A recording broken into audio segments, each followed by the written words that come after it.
방금 소개해드린 대로 오늘 첫 시간은 당선자 신분으로 화려하게 돌아오셨습니다. 정동영 전 통일부 장관을 모시고 소감도 들어보고 여러 이야기 나눠보도록 하겠습니다. 어서 오십시오. 예, 반갑습니다. 예, 먼저 축하드린다는 말씀을 드려야 될 텐데 감사합니다. 기분이 어떠십니까? 기분은 담담합니다. 예, 담담하신 이유를 좀 여쭤봐도 될까요? 뭔가 이제 선거를 워낙 여러 번 했기 때문에 떨어진 선거도 많았고 된 선거도 있고. 예,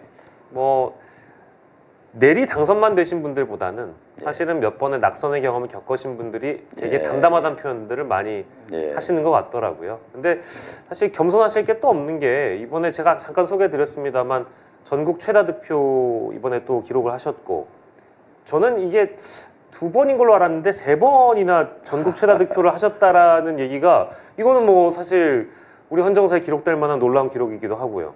그 대목을 좀 많이 또 강조하시고 싶으실 것 같은데요. 그렇지 않습니까? 저도 개표 끝날 때는 몰랐어요. 그러셨어요?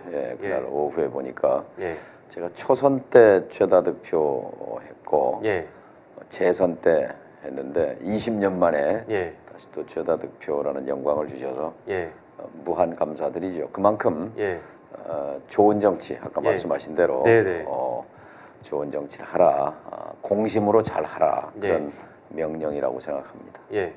선거를 여러 번 치러보셨으니까 일단 밑바닥을 또 훑어보면 지역 민심도 어떻고 국민들의 마음이 어떤지 피부로 느끼시잖아요. 그런데 이번 선거를 이제 유세를 해보시면서 지역 민심도 들어보시고 전국적으로 이제 이런 판세도 읽어보시면서 일단 국민들의 민심은 어땠다고 평가를 하고 계세요? 국민 수준과 대통령 수준이 안 맞는 거예요. 너무 안 맞습니까? 안 맞아요. 그러니까 이제 무능 또 무책임, 거기에다가 국민들은 무품격, 품격을 본 것 같아요.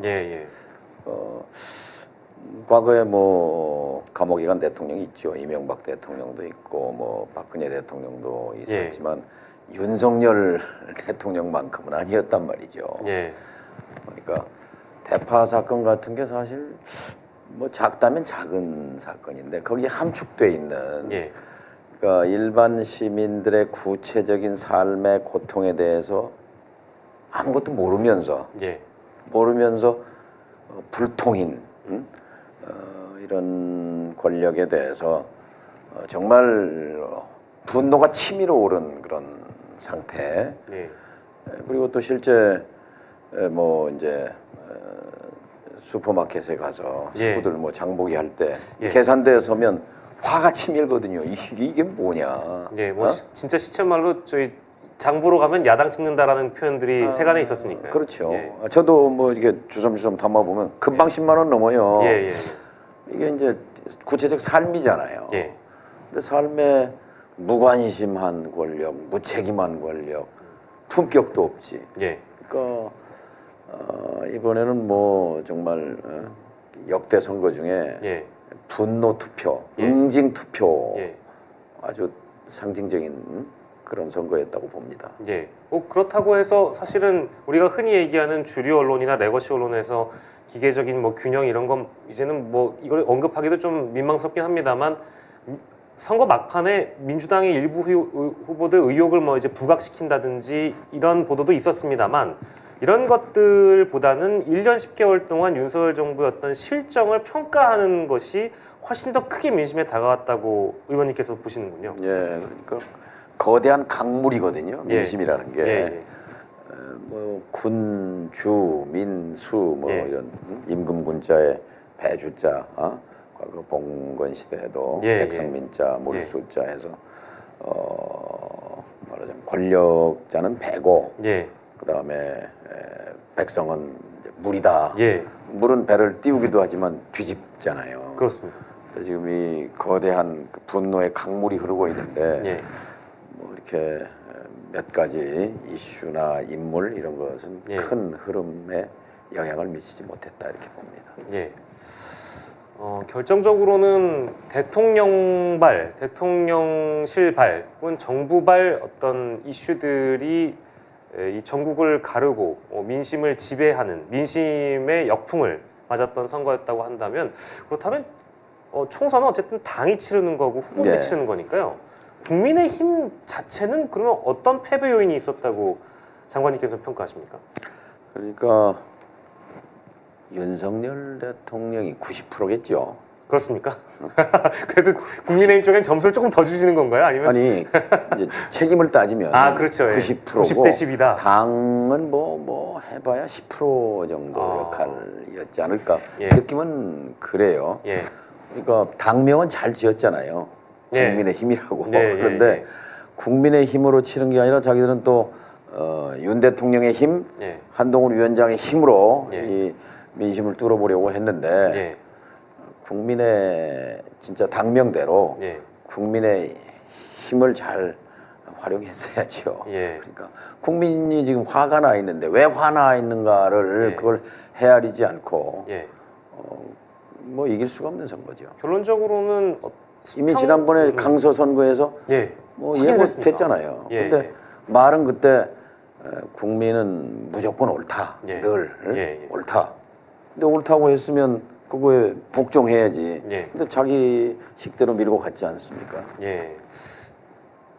구조적으로 보면 예전엔 뭐 당청 관계라고도 했고 뭐 지금 뭐 당정 관계, 당대 관계라도 부르지만 수평적인 관계가 좀 되어야 되는데 이게 너무 수직적으로 되다 보니까 이거를 균형을 맞춰야 되는 한동훈 대표라든지 국민의힘 쪽에서 대통령이 90%나 잘못하고 있다면 쓴소리도 하고 좀 이걸 정정해줄 만한 시그널을 줘야 되는데 그런 것 자체를 아예 땅바닥에 내려놓고 포기해버렸기 때문에 그런 건 아닐까요? 어떻게 생각하세요?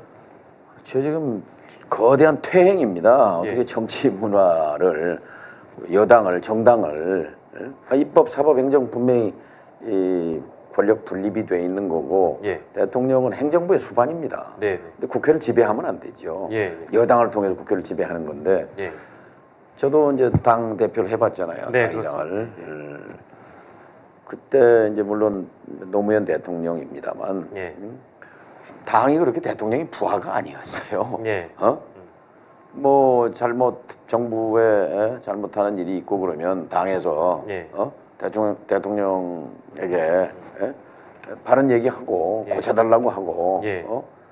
뭐 해서 당의 의견을 받아들이고 예. 이랬는데 뭐 당 심지어 무슨 전당대회까지 개입을 해서 예. 뭐 후보들을 낙마시키고 바꿔버리고 하는 그런 전횡 예. 국민들이 다 보고 있거든요. 예. 다 보고 있어요.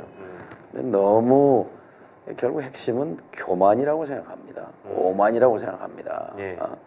국민 무서운 줄을 그걸 그냥 간과한 거죠. 예. 또 관록이 있으시고 이제 경륜도 있으시고 오랜 기간 이제 정치를 해보셨던 분 입장에서는 참 뭐랄까 너무 앞으로만 가는 게 아니라 양옆도 좀 살펴보고 네. 민심도 두루두루 살펴보고 그 민심을 받아드는 정치를 해야 되는데 자신들만이 옳다고 이제 오로지 직진하는 정치를 해왔기 때문에 예. 패배한 게 아닌가. 누구나 다 대통령이 되면 나를 찍은 사람 국민뿐만이 아니라 나를 반대한 사람도 존중하면서 가겠다. 그렇게 다 말을 한단 말이에요. 예. 윤 대통령도 그랬습니다. 예.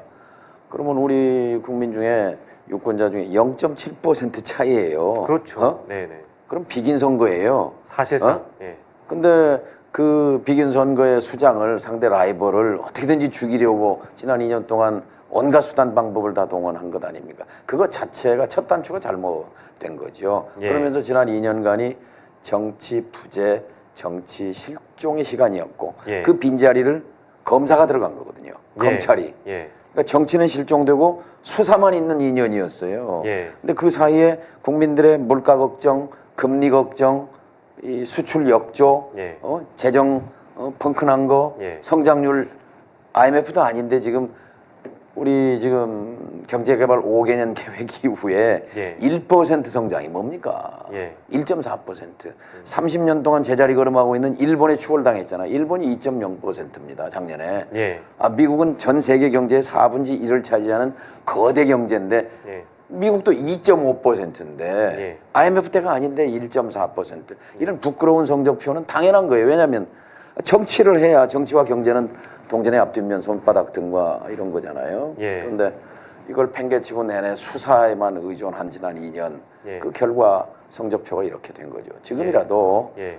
지금이라도 이걸 액면 그대로 받아들이면 예. 3년 갈 것이고 그렇지 예. 않으면 3년 동안 참 우리 국민들 힘들죠. 예, 뭐 장관님께서 이제 국회 입성하시면 뭐 정치의 복원, 실종된 정치를 복원해 주시고 이제 방금 말씀하신 뭐 경제 이슈라든지 이제 앞서서 선거 기간에 말씀하셨던 저출생 문제라든지 국가 위기 상황들을 좀 이제 좀 더 바로잡고 복원의 시대를 열어가 주셔야 될 텐데 경제 얘기를 해주셔서 저도 사실은 좀 기억을 되듬어 보면 뭐 98년 IMF라든지 2008년 리먼 브러더스 사태라든지 이런 글로벌 경제 위기가 있었을 때 이 성장률이 좀 추락하는 부분은 대외적인 변수들이니까. 근데 지금은 대외적인 변수라는 게 뭐가 있을까라고 생각해 보면 그때만큼은 아닌데도 불구하고 한국의 성장률이 떨어지고 경제가 어렵다는 것은 철저하게 경제 운용을 실패한 대통령의 책임에 있다.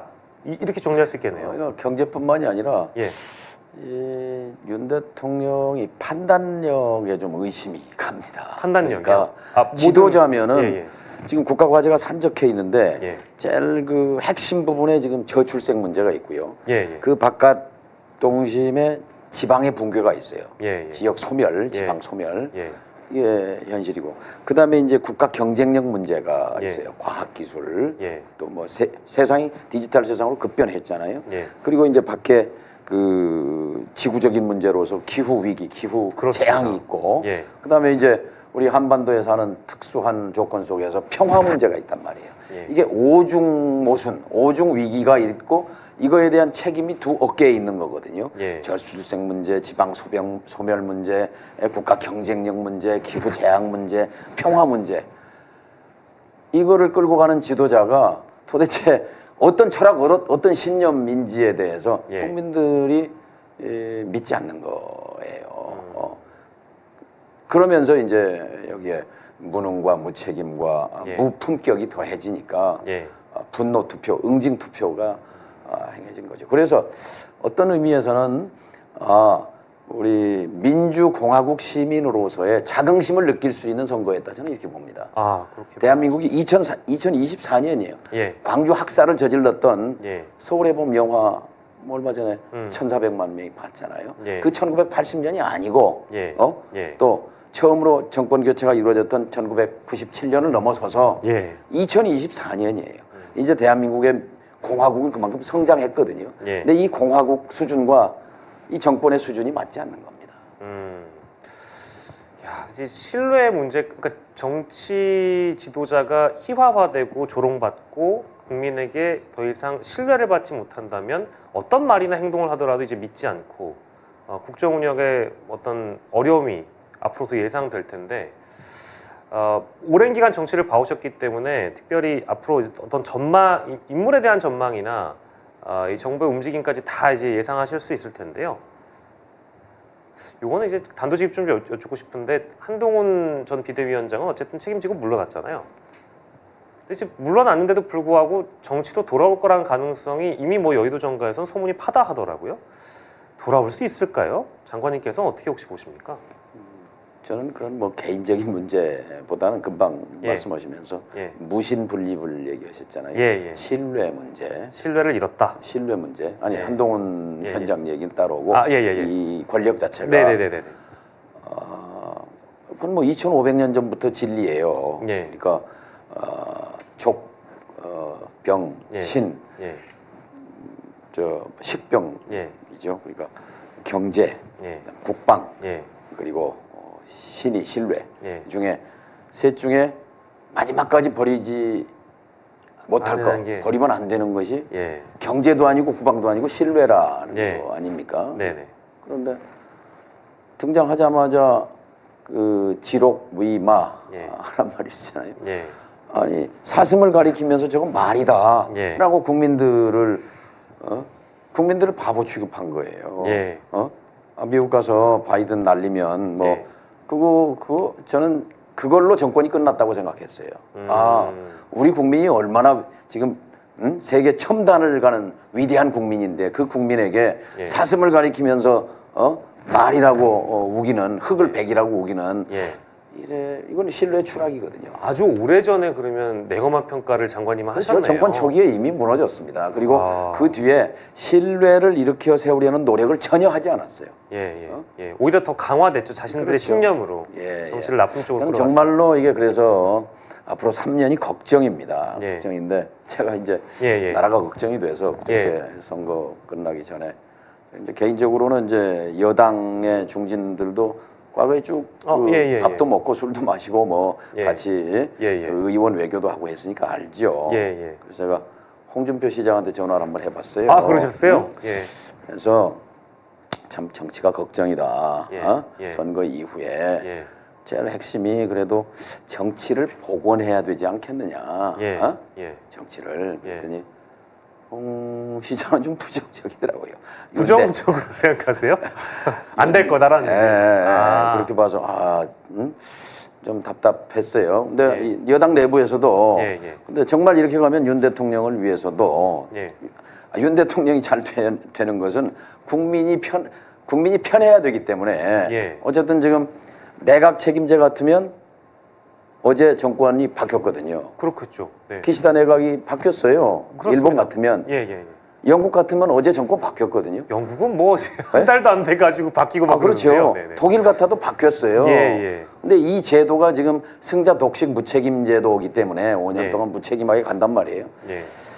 그러니까 헌법은 임기를 보장하고 있지만 윤 대통령은 사실상 108석이니까 헌법상으로는 탄핵은 면한 거예요.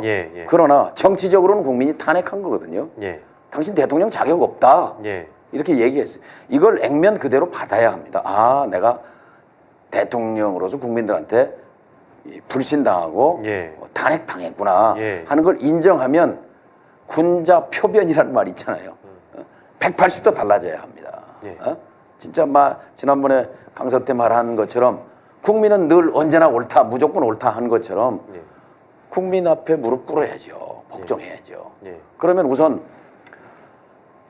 총리 있잖아요. 사표 냈잖아요. 야당에다가 총리 추천하라고 총리 추천 제안 하라고. 이게 정치입니다. 그렇잖아요. 그리고 책임 총리제.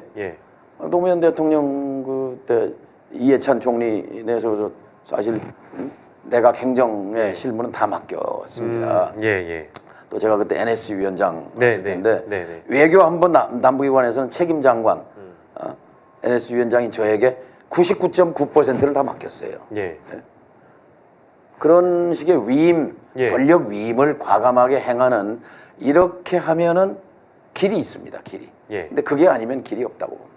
어제 대통령실 입장이나 대통령이 직접 나와서 얘기하는 것도 아니고 그런 뭐 방식도 방식의 문제가 있지만 발표 내용만 보더라도 지금 장관님께서 말씀해 주신 그 온도에 전혀 부합하지 않거든요. 그렇다면은 바뀌지 않을 것 같다는 가능성이 저도 뭐 홍준표 시장처럼 보는 시각인데 이게 과연 되겠냐. 이 사람들이 그 정도까지 장관님 말씀을 듣고 내다볼 수 있는 정도의 인식을 하고 있느냐의 문제인데 그 인식을 안 한다면 결과적으로는 물리적으로 어떻게 이분들을 교체하거나 내려오라고 요구할 수밖에 없는 상황으로 나아가지 않겠습니까? 국민이 이제 불행해지는 거예요. 또 대통령을 하려고 그럴 때는 국민들을 좀 행복하게 해주기 위해서 세상을 좀 좋은 방향으로 이끌기 위해서 대통령 할 생각을 하지 않았을까요? 입신양명, 본인의 영달도 중요하지만 그보다는 더 큰 가치인데 저는 우리 국민을 위해서 당명도 국민의 힘이고 그래서 첫 번째 단추는 역시 신뢰를 어떻게 회복할 것인가 하는 이 말로 레토릭으로 이 국면을 모면할 수 없습니다.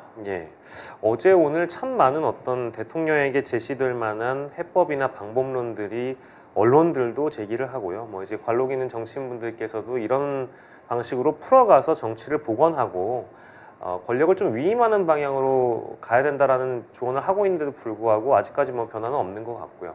더불어서 하나의 또 다른 방법론으로는 이제 임기 단축을 하는 문제를 직접 거론해서 개헌을 하는 방향으로 좀 가보자. 이제 그런 방법까지 좀 나오고 있는 모양이에요. 뭐 거국 내각이라든지 중립 내각까지 포함해가지고 다양한 방법은 나옵니다만 결론적으로는 뭐 이 질문을 매듭짓기 위해서는 어쨌든 대통령은 그렇게 하지 않을 것이다라고 정동영 장관께서도 예상하시는 거죠? 그렇게 할 것 같지 않아요. 왜냐하면 그러려면 귀가 커야 되거든요. 예, 들어야 되는데 제가 듣는 얘기로는 뭐 사람들 만나서 1시간이면 59분을 본인이 다 얘기한다고 하니까 그러면 안 되죠. 거꾸로 1분만 얘기하고 59분을 들어야 합니다. 걱정입니다. 지금도 뭐 나라 걱정 많이 하시겠습니다만 총선 결과가 이렇게 나왔는데도 불구하고 뭔가 전격적이고 전향적인 움직임이 보이지 않는다는 것은 오히려 더 저희의 예상이 맞지 않았으면 좋겠는데 예상이 맞는 방향으로 가는 것 같아서 더더욱 국민들이 정치에 피로감을 느끼는 방향으로 가진 않을까 싶어서 좀 우려가 되는 측면이 있고요. 지금 사실 이제 그 범야권이 포함해 보니까 192석이 됐더군요. 그러면 국회의장직에 대한 얘기도 많이 나와서 사실 장관님 이름도 거명이 되는 것 같습니다. 저는 아직 뭐 생각해 본 적이 없습니다. 전혀 없으세요? 예. 그건 어떤 이유인지 여쭤봐도 되겠습니까? 아니요, 뭐 저는 뭐 국회의장은 중요하지요. 근데 이제 지금 중요한 거는 입법권이 심각하게 위축돼 있잖아요. 그래서 우리 삼권 분립의 나라입니다. 사실은 재헌 헌법의 정신은 행정부 수반과 입법권은 침해를 불가하도록 벽을 쳤거든요. 그런데 박정희 쿠데타 이후에 제왕적 대통령제를 도입했어요. 그러니까 국가 원수라는 개념을 집어넣거든요. 헌법에 국가 원수. 그런데 사실은 행정부 수반이면서 외국과 만날 때 국가를 대표하는 의전적으로 이거거든요. 이게 이제 우리 재헌 헌법의 정신인데 지금 국회 권능을 거부권 같은 걸로 무력화시키잖아요. 입법자들이 누굽니까? 국민의 대표잖아요. 국회죠. 국민의 대표들이 만든 법을 지금 뭐 7번, 8번씩 이렇게 무력화시키고 심지어 여당은 그 부하처럼 부리고 말이죠. 이런 것에 대해서 그 국회의 권위, 국회의 권능 이런 걸 세워야 된다라고 하는 점에서는 의장이 굉장히 중요하다고 생각합니다. 개인적으로는 생각해 본 바가 없습니다. 개인적으로는 생각하면 뭐 물론 이제 최다선 최다선 분들 중에 나이가 제일 많은 분 뭐 이렇게 뭐 관행이 있었다고는 합니다만 사실 언론 보도를 보면 장관님 이름도 후보군에 많이 오르고 내려서 실제 어떤 생각 갖고 계신지 여쭤봤고요. 글쎄요, 근데 이런 질문도 좀 실례이긴 합니다만 장관님이 아니면 누가 했으면 좋겠다는 생각을 좀 하시는지 여쭤봐도 되겠습니까? 어떤 분이 좀 이렇게 스쳐 지나가는지 여쭤봐도 될까요? 아직 뭐 배지도 안 달았잖아요, 당선자들이. 그러니까 이제 시간을 거치면서 아마 공론이 형성이 될 겁니다. 당내에서 거론이 될 것 같고요. 이게 그 국회 권능을 얘기하셨고 입법부 권력의 뭐 이제 원래는 입법 권력 자체가 없었던 건 아닌데 그것을 대통령이 인정하지 않다 보니까 어떤 법안 문제도 풀려나가지 않는 것도 있었고 특히 진상규명에 대한 문제나 이런 것들이 더 국민들이 바라는 게 많았던 것 같아요. 예를 들면 이태원 참사 특별법이라든지 김건희 특검이나 쌍특검에 해당되는 이제 그런 부분들인데 그런 부분들이 22대 국회에서 또한 과제로 다시 등장하지 않겠습니까? 가장 먼저 풀어야 될 과제가 있다면 어떤 게 있다고 우리 장관님께서 생각하세요?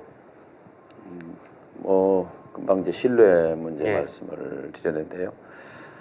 역시 야당을 상대로 인정하고 우선 윤석열 이재명 회담 이게 첫 단추입니다. 협치의 물꼬를 터야 된다는 말씀이세요? 그렇죠. 정치 복원, 협치 복원. 그래야 국민들이 진정성을 인정하지요. 달라지려고 하는구나.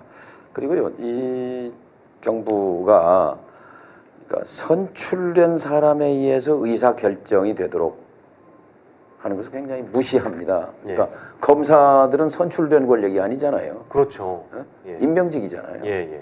그러니까 중세에도 사법 권력과 행정 권력은 있었는데 이제 근대 국가의 핵심이 국민들이 뽑은 선출된 권력. 그게 이제 의회잖아요. 근데 근데 이 정부가 이 지금 저 윤 정권이 하고 있는 것은 선출되지 않은 사람들이 너무 국정을 외교, 안보도 물론이고 내정도 마찬가지고 정치도 마찬가지고 휘두른다 말이죠. 그래서 예를 들면 선거를 지휘한 한동훈 비대위원장 같은 경우도 한 번도 선출돼 본 적이 없잖아요. 그런 사람이 이 선출된 여당을 지휘할 수 있다. 그런 발상.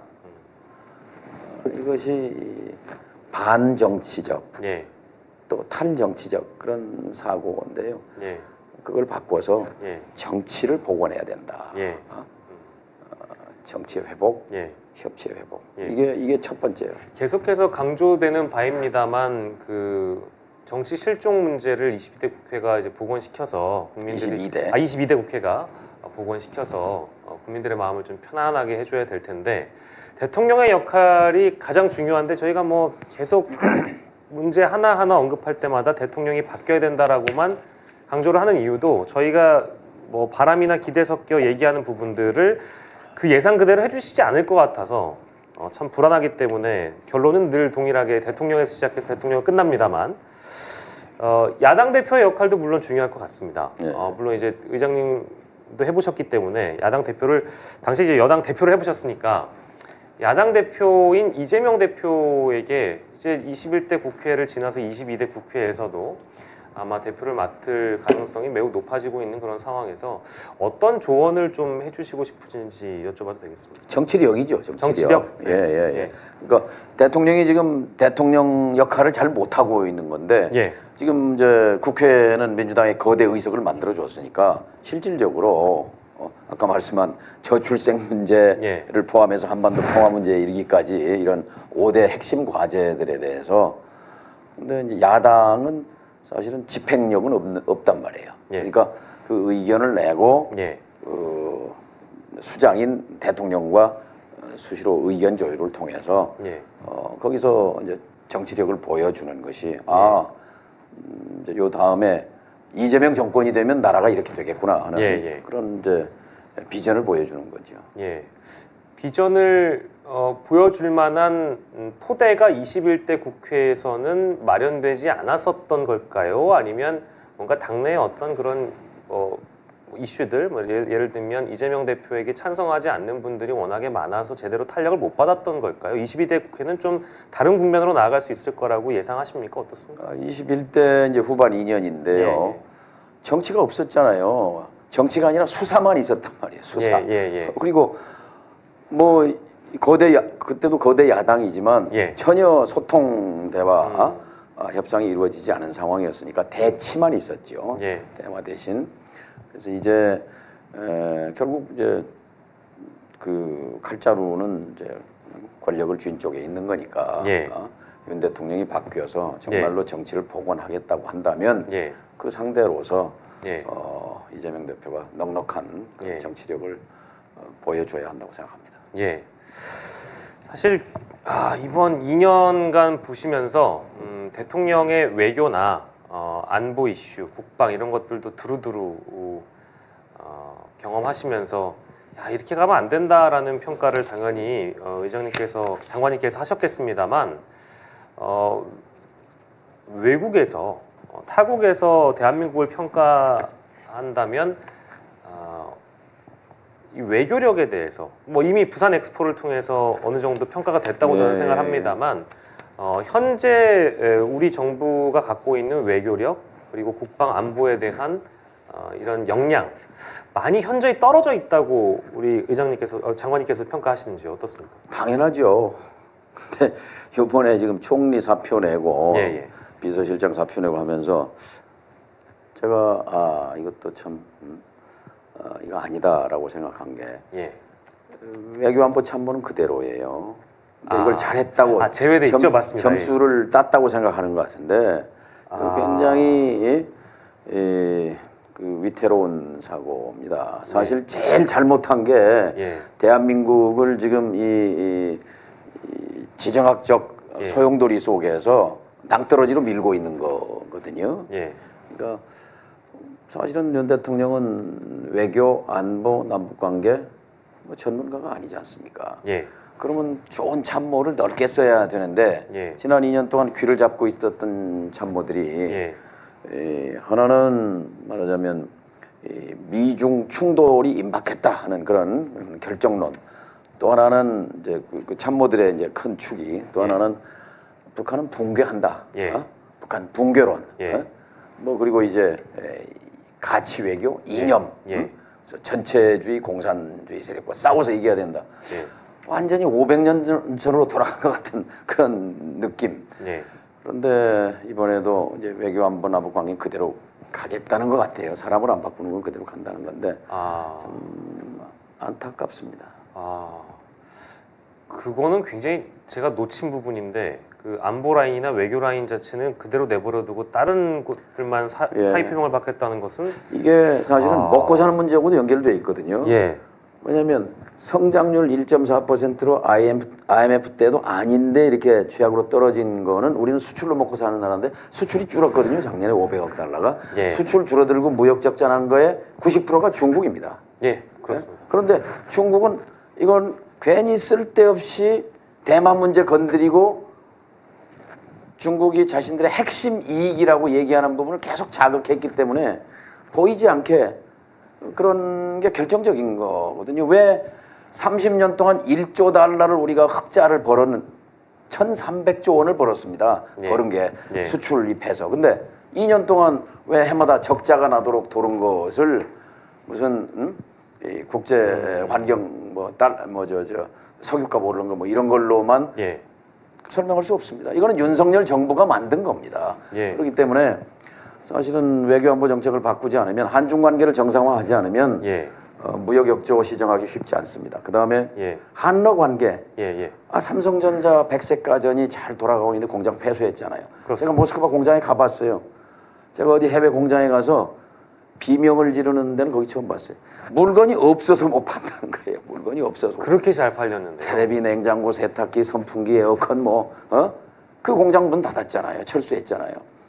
저 상트페테르부르크에 현대자동차도 가봤습니다. 점유율 1등으로 올라갔어요. 외제차 중에. 그 공장 문 닫았잖아요. 뭘 얻었습니까? 미국 저 바지가랑이 잡는 거 하고 일본에 굽신거린 거 그 대가로 중국 시장 놓치고 러시아 시장 놓치고 그 결과 성장률은 주저앉고 역조는 심해지고 그게 결국은 물가 폭등으로도 연결되는 것이고 그게 장바구니에도 반영되는 거고 장사 안 되는 거에도 반영되는 거잖아요. 그렇습니다. 그래서 정치가 경제입니다. 그리고 외교가 정치고 정치가 경제인데 외교안보 정책을 이대로 둔다는 것은 심각한 문제입니다. 아니 근데 또 그 미국 대선을 앞두고 있는 상황이고 만약에 도널드 트럼프 전 대통령이 당선이 된다면 윤석열 대통령의 외교 방향을 바꿀 수도 있는 거라고 BBC가 또 내다보기도 해서요. 이런 거에 대한 대비를 저는 지금의 정부가 하고 있는 것인지도 굉장히 걱정스럽고, 지금 이 어떤 외교 기조라는 것을 집권 초반에 잘 설정해 놔야지 나중에 차후에 변경을 잘 하진 않지만 변경하더라도 뭔가 리스크를 좀 줄이는 건데, 너무 뭐랄까 한 방향으로만 쏠려 있는 외교를 해왔기 때문에 도널드 트럼프 전 대통령이 재당선된다고 해가지고 이걸 급격하게 또 바꿀 수도 있는 것이냐, 바꿔야 하는 것이냐, 우리는 그걸 바꾸라고 또 바꿔야 되는 것이냐, 여러 가지 그 혼란스러운 대목들이 좀 걱정이 됩니다만 어떻게 좀 내다보고 계세요? 트럼프 대통령이 된다면 트럼프 대통령은 동맹론자가 아니잖아요. 자국 이익 중심이란 말이에요. 일방주의적 외교죠. 장사로 본단 말이에요. 장사. 그러니까 지금 이거는 뭐가 충돌되냐면 이분들은 가치보다는 이익이란 말이죠. 트럼프는. 근데 윤 대통령과 그 참모들은 이익은 중요하지 않다. 가치다. 그래서 가치 연대잖아요. 자유민주주의 가치. 뭐 미국과 일본, 한국이 군사동맹으로 준 군사동맹, 이게 대한민국을 가치를 지키는 거다. 근데 이거는 트럼프와 충돌해요. 그렇기 때문에 이제 그 문제가 있고, 그다음에 이 트럼프 정권을 이제 지금도 얘기하잖아요. 내가 당선되면 다음 날로 우크라이나 전쟁 끝낸다. 그다음에 김정은 나하고 사이 좋다. 그러면 급변하는 것인가요? 그렇잖아요. 그럼 닥쳤던 뭐가 되는 겁니다. 그럼 뭐예요? 가치 연대는 뭐고 가치 외교는 뭐예요? 그리고 국민들은 지금 이 먹고 살기 힘들게 만들고 그래서 외교 안보 전략을 수정하는 첫 단추는 총리를 야당에서 추천하도록 하고 예. 그리고 협치를 복원하고 예. 야당의 이 외교 안보 노선에 관해서도 예. 충분히 소통을 하고 예. 협치를 하는 것이 필요하다. 그것이 국익을 위해서 그런 거예요. 예. 윤석열 대통령 머릿속에 있는 뭐 가치가 중요한 게 아니라 예. 국민의 구체적인 삶이 중요하잖아요. 구체적인 삶을 개선하는 것이 이 정치의 목표지. 예. 자기가 무슨 사상가라고 예. 자기 가치를 실현하는 게 최우선이 될 수는 없죠. 예. 또 그 남북관계 전문가이시다 보니까 사실은 저희가 그 얘기는 뭐 따로 시간을 빼서 해야 될 정도로 굉장히 중요한 이슈이긴 합니다만 하나만 짚자면 이 한미일 공조를 그렇게 외쳤는데요.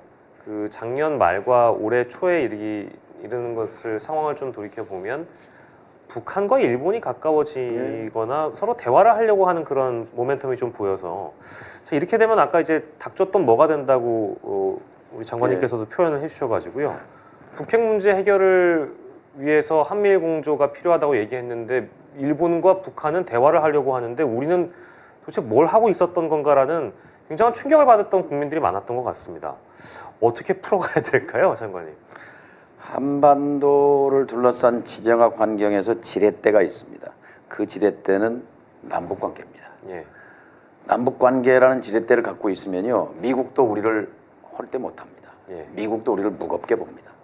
특히 일본은 우리한테 뭐 의존적이라고 할까요? 예를 들면 과거에 육자회담 때 2005년 9.19 북이 그 핵포기를 전략적으로 결단했던 예.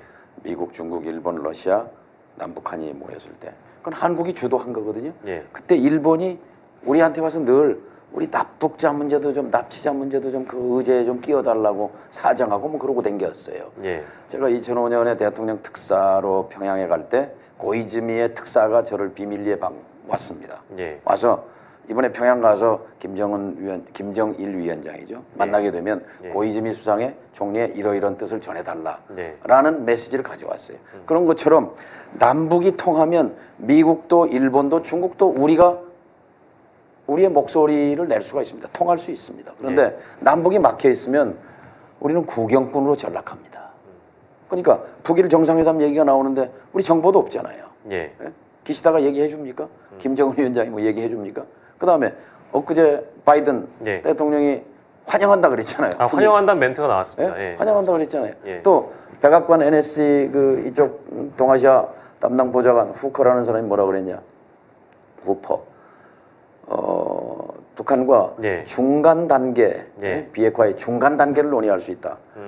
이거는 바이든 정부에서는 최초로 나온 얘기인데 무슨 얘기냐면 비핵화, 그러니까 완전한 비핵화 전에 핵 동결, 그러니까 2019년에 하노이에서 그 2월달에 좌절됐던 거 있잖아요. 예. 그 논의를 다시 할 수 있다라는 얘기거든요. 예. 영변 핵시설이나 미사일 발사대 문제를 중단하는 동결하는 대신에 예. 북이 간절히 원하는 제재 해제 문제를 예. 그 인터림 스텝스, 그러니까 중간 단계로서 논의할 수 있다고까지 백악관이 얘기하고 있단 말이죠. 예. 근데 우리는 정보도 없지, 대응도 없지, 지렛대도 없지. 완전히 패싱당하는 그렇죠. 상황이죠. 우리의 운명을 전 아까 동작동 현충원 묘지에서 참배하면서 예. 묵념을 하면서 얼핏 백범 선생님 생각이 났습니다. 백범 선생님이 지금 이 동작동에 계시면 어떤 생각을 할까? 아직도 분단을 지속하고 있느냐? 80년이 다 되는데 100년을 넘길 작정이냐? 이렇게 야단을 치시는 것 같은 음성을 들었습니다. 그리고 김대중 대통령 묘소에 또 참배 갔습니다. 김대중 대통령께서 또 묵념하면 생각하니까 엄청나게 화를 내실 것 같아요. 너희들 뭐 하고 있느냐? 한반도 평화가 지금 이 지경에 처해 있는데 남북 관계가 이게 뭐냐고 호된 꾸지람을 하시는 것 같았어요. 그래서 내가 할 일이 여기에 대해서 또 작은 심부름이라도 해야 되겠구나 그런 생각을 가졌습니다. 예, 뭐 오늘 사실 그 당선자 신분으로 모셔서 이제 선거 이후 모신 거니까 그동안 수고하셨다는 말씀도 좀 더불어 드리면서 이 선거에 대한 평가 그리고 우리 정치가 나아가야 될 길, 22대 국회가 무엇을 좀 이 윤석열 정부에 대해서 제대로 견제하고 수정 보완해야 되겠느냐 이제 여쭤보면서 가장 많이 하신 말씀은 정치 문법을 좀 복원하고 이제 사실은 이런 표현이 과거 정치인은 어떤 말을 제가 따오긴 합니다만 비정상을 정상으로 만드는 그런 복원의 정치를 하셔야 될 것 같은데요. 한반도 평화 프로세스 강조하셨던 거 기억나고 저출생 문제를 이번 유세 기간에 많이 강조를 하셔서 아마 이 두 가지 대목을 장관님께서 오선 중진 의원으로서 여의도에서 실천하시는데 매진하시지 않을까라는 생각이 듭니다만 아마 이런 어떤 노하우나 이런 본인의 의지도 많은 후배 의원들과 공유하시면서 함께 걸어 나가실 계획이 있으시겠네요. 네, 정치는 함께 하는 거예요. 혼자 할 수는 없어요. 이제 저는 어쩌다 보니까 이제 뭐 오선 의원이라고 하고 뭐 그래서 전 뒤에서 이렇게 후배 의원님들 빛이 나도록 잘 돕고 팀워크가 만들어질 수 있도록 조력자 역할을 하려고 합니다. 마지막으로 이 얘기는 꼭 제가 여쭤보고 싶었는데요. 저도 여러 이제 언론사 다니면서 선배 기자분들이나 다른 이제 정치인분들에게 들었던 얘기는 정동영 장관님이 참 젠틀하다는 겁니다. 젠틀맨이라는 표현을 별로 이렇게 부인하시진 않으실 것 같아서 제가 여쭙는 건데. 저도 싸나울 땐 싸납습니다. 근데 중요한 거는 요즘 우리 그 정치인을 보면 뭐 물론 검찰의 무도한 수사나 검찰권의 남용이라는 측면이 있지만 요건 또 차치하고 보더라도 정치인들의 개인 비리나 정치인들의 의혹 이런 것들이 뭐 여전히 이번 선거전에서 등장하기도 했고 실제로 21대 국회에서도 개인 비리 혐의나 이런 것들이 너무 많이 우리 국민들에게 눈살찌 풀릴 만한 것들이 없지는 않았다고 볼 수는 없는 것 같아요. 그래서 젠틀맨이시고 그간 정치를 30여 년 가깝게 하시면서 젠틀맨이란 표현이란 수식어가 아깝지 않을 정도로 본인 어떤 비리나 이런 게 전혀 없었던 분으로 정평 나 있으셔서 꼭 여쭙고 싶은 건 왜 이런 우리 정치인들이 비리 혐의나 이런 거에 연루되고 또 많이 보도되고 이런 것들이 너무 좀 국민들에게 불신을 또 안겨주는 것 같아서 그 말씀 꼭 여쭙고 싶었어요. 어떻게 평가하세요? 꼭 하고 싶은 말씀이었습니다. 왜냐면요, 정치라는 직업은 공의 직업입니다. 공. 그러니까 선출직 공직자잖아요. 공. 그러니까 사가 아니라 공이다. 그렇죠. 공과 사는 다르거든요. 사익과 공익이 있는데요. 물론 사람이기 때문에 다 개인의 이익에서 출발합니다. 그러나 예를 들면 이제 공이 100이면 성인이에요. 사가 제로 0이면. 근데 적어도 정치인이면 선출직 공직자는 최소한 51%는 공이어야 됩니다. 사가 공을 이기면 저는 이 정권이 위기에 처한 것도 이 공적인 권력을 사유화, 사물화했습니다. 김건희 특검 거부권 행사하는 것이 대표적인 예예요. 대통령의 배우자에 대한 특별 특검법을 대통령의 권력을 사적으로 사용한 거란 말이죠. 그런 걸 포함해서 이제 돈 문제든 뭐 국회의원이 돈 벌기로 말하면 기회가 많겠죠. 네, 그러려면 사업을 해야 맞죠. 이 공직을 담당했으면 공심 최소한 51%는 돼야 된다. 이 말씀은 함세용 신부님이 51%는 돼야 한다는 말씀을 듣고 그거 맞는 기준입니다. 100%를 요구할 수는 없죠. 뭐 60% 70% 될 수 있고 그럼 뭐 이제 훌륭한 지도자감이 되는 거죠. 아쉽기도 아쉬운데 적어도 좀 공직자로서 선출직 공직자로서 공인으로서 아마 지금 방송이 많은 분들에게 좀 퍼져나간다면 이번에 당선되신 분들도 또 실제 현실 정치를 꿈꾸고 계신 분들에게도 좋은 말씀이 될 수 있을 것 같네요. 아마 이제 6월 되셔서 이제 실제 국회에 입성하시면 그런 좋은 말씀들 후배 정치인께 좀 해주셨으면 좋겠고 저희가 여의도로 또 돌아오시면 어쨌든 22대 국회로 입성하시게 되면 그때 저희가 또 한번 다시 모셔서 좋은 말씀 듣도록 하겠습니다. 참 시간이 금방 갔네요. 금방 갔습니다. 저희 이거는 이제 기록이기 때문에 다시 한번 강조하지만 전국에서 최다 득표 당선을 하신 3번이나 기록을 하신 정치 관록의 5선 관록의 정치인이셨습니다. 여의도로 다시 돌아오신 정동영 전 통일부 장관님, 22대 국회의원 당선자와 저희가 만나봤습니다. 짧고 굵은 시간이었는데요. 여러분께 좋은 시간이었길 바랍니다. 장관님 고생하셨습니다. 감사합니다. 네. 예, 저희 다음 인터뷰는 안진걸 민생경제연구소장을 바로 모시도록 하겠습니다. 우리 정동영 전 장관의 말씀을 여러분들께서도 들어주시면서 참 많은 생각이 드셨을 텐데요. 오선 중진 의원이 이제 되셨기 때문에 사실 한 인터뷰에서도 밝히셨습니다만 이 개인의 정치보다 우리 정치가 함께 걸어갈 수 있는 길, 또 후배 정치인들이 함께 이제 이 길을 열어가는데 좀 보탬이 되고 싶다라는 그런 말씀도 하셨던 걸로 기억이 나는데요. 예, 저희가 22대 국회가 또 열리게 되면 정동영 전 장관을 또 따로 모시는 시간을 가져보도록 하겠습니다.